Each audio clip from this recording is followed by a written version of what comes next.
Hi friends, L ஃப்ளேவரோட கொஞ்சம் காரமாக டேஸ்டியாக ராகி வடகம் எப்படி செய்கிறதுன்னு பார்க்கலாம். இந்த ராகி வடகம் செய்கிறதுக்கு 15 நிமிஷம் ஒதுக்குங்க. ஈஸியாக செஞ்சிடலாம். டேஸ்ட்டும் சூப்பராக இருக்கும். உங்களுக்கு இந்த வீடியோ பிடிச்சிருந்ததுன்னா லைக் பண்ணுங்கள். அப்படியே உங்களோட ஃப்ரெண்ட்ஸ்க்கும் ஷேர் பண்ணுங்கள். வாங்க வீடியோக்குள்ளே போகலாம். 250 ml கப்பில் 1 கப் ராகி மாவை ஒரு பவுலில் சேர்த்துக்கணும். அடுத்து ஒரு மிக்சர் ஜாரில் 1/4 கப் மாவு ஜவ்வரிசி சேர்த்து பவுடர் பண்ணிவிட்டு பவுலில் சேர்த்துடலாம். வெள்ளை கலரில் இருக்கிற ஜவ்வரிசியை தான் நம்ம மாவு ஜவ்வரிசின்னு சொல்லுவோம். இந்த ஜவ்வரிசியை தான் நம்ம வடகம் செய்கிறதுக்கும் யூஸ் பண்ணணும். நெக்ஸ்ட்டு பவுலில் 2 கப் தண்ணி சேர்த்து கட்டிகள் எதுவும் இல்லாமல் ராகி மாவை நல்லா கலந்து விட்டுக்கணும். ராகி மாவு எந்த கப்பில் அளந்து எடுத்தீங்களோ அதே கப்லேயே ஜவ்வரிசியும் தண்ணீரும் அளந்து எடுங்க, கரெக்டாக இருக்கும்.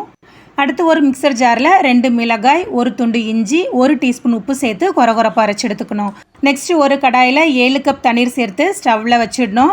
தண்ணீர் கூட 1 டீஸ்பூன் உப்பு, 1/2 டீஸ்பூன் ஜீரகம், கிரைண்ட் பண்ணின மிளகாய், 1/4 கப் வெள்ளையல், மிக்ஸ் பண்ணி வச்ச ராகி ஜவ்வரிசியையும் சேர்த்துக்கணும். தண்ணி சூடாகிறதுக்கு முன்னாடியே ராகியை நம்ம சேர்த்துடணும். அப்போ தான் ராகி கட்டி பிடிக்காமல் இருக்கும். உப்பு கரெக்டாக இருக்கான்னு மட்டும் செக் பண்ணிவிட்டு தேவைப்பட்டால் சேர்த்துக்கோங்க. ஸ்டவ் ஃபுல் ஃப்ளேம்லேயே இருக்கட்டும். ராகி கொதிக்கிறதுக்கு முன்னாடியே கெட்டியாக ஆரம்பிச்சிடும். இப்போ பார்த்தீங்கன்னா ராகி நல்லா கொதிச்சிருச்சு. இனி ஸ்டவ்வை மீடியம் ஹீட்டில் வச்சு 10 நிமிஷம் நம்ம ராகியை வேக விடணும். ராகியை நம்ம கைவிடாமல் கிளறிட்டே இருக்கணும். அப்போ தான் அடி பிடிக்காமல் இருக்கும். இப்போ பார்த்தீங்கன்னா 10 நிமிஷம் ஆயிருக்கு. ராகியும் நல்லா வெந்திருக்கும். இனி ஸ்டவ்வை ஆஃப் பண்ணிவிட்டு வடகம் வாக்க ஆரம்பிச்சிடலாம். ஒரு சின்ன பவுலில் ராகி வடகக்கூழை மாற்றி வச்சிட்டோன்னா வடகம் வாக்குறதுக்கு நமக்கு ஈஸியாக இருக்கும். வடகம் ஆக்கிறதுக்கு காட்டன் துணியை யூஸ் பண்ணுங்கள். வடகம் காஞ்சதுக்கப்புறம் துணியிலேருந்து எடுக்கிறதுக்கு ஈஸியாக இருக்கும். இந்த மாதிரி சின்ன சின்ன வடகமாக வாத்தோன்னா வடகமும் சீக்கிரம் காஞ்சிடும். குழந்தைங்களும் விரும்பி சாப்பிடுவாங்க.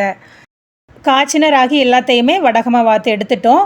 இனி இதை 2 நாள் வெயிலில் காய வைக்கணும். வடகத்தை 2 நாள் வெயிலில் காய வச்சு எடுத்திருக்கேன். பாருங்கள், வடகம் நல்லா காஞ்சிருக்கு. நெக்ஸ்ட்டு வடகத்தை பிரித்து எடுக்கிறதுக்கு காட்டன் துணியை மாற்றி போட்டுட்டு தண்ணீர் தெளித்து விடணும். துணியில் தண்ணீர் தெளித்தாதான் வடகம் உடையாமல் நமக்கு ஈஸியாக பிரிஞ்சு வரும். பாருங்கள், வடகத்தை எவ்வளோ ஈஸியாக பிரித்து எடுக்க முடியுதுன்னு.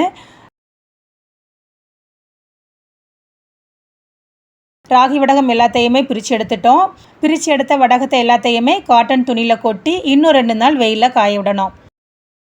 வடகத்தை நல்லா காய வச்சாதான் 1 வருஷம் ஆனாலும் வடகத்தில் புழு பூச்சி வராமல் கெட்டு போகாமல் இருக்கும். 2 நாள் காய வச்சு வடகத்தை எடுத்து வச்சுருக்கேன். பாருங்கள், வடகம் நல்லா காஞ்சிருக்கு.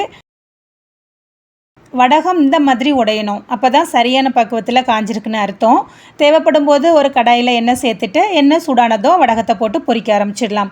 தயிர் சாதம், லெமன் சாதம், சாம்பார் சாதம்னு எல்லா வித வெரைட்டி ரைஸுக்குமே இந்த ராகி வடகம் சூப்பர் காம்பினேஷனாக இருக்கும். கண்டிப்பாக ட்ரை பண்ணி பாருங்கள். ட்ரை பண்ணி பார்த்துட்டு எப்படி இருக்குன்னு மறக்காமல் கமெண்ட் பண்ணுங்கள்.